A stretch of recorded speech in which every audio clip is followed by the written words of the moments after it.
If you're looking for a quick go-to meal during the week, after school, or something to pull out of the freezer during the weekends, we've got an easy-to-make chili recipe. Tracy Miller joins us now, their colorful cook.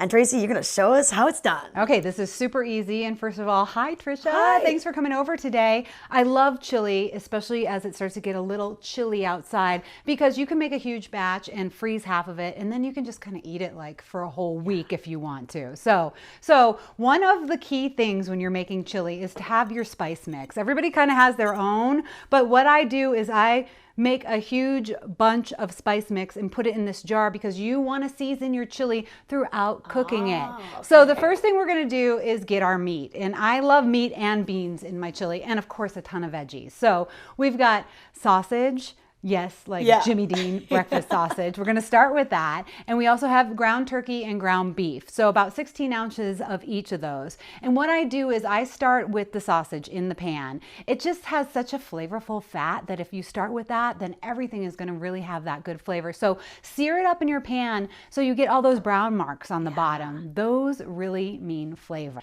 Then I throw in onions because they really absorb all the flavors. And at this point in time, you're going to want to start seasoning it with your spice mix. So you put a little bit of spice in there as you go. What I like to do with my veggies is bell peppers of every color. I like to roast them in the oven first at 425.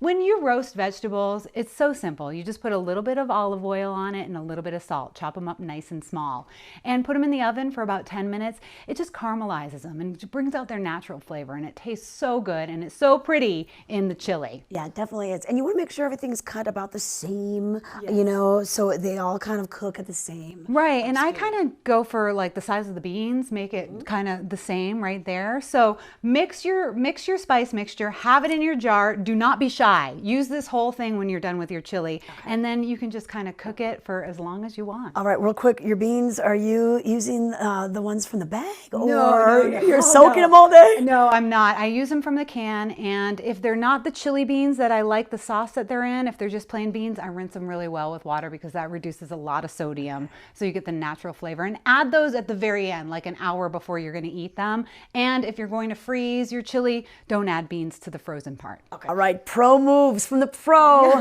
Tracy Miller, the colorful cook.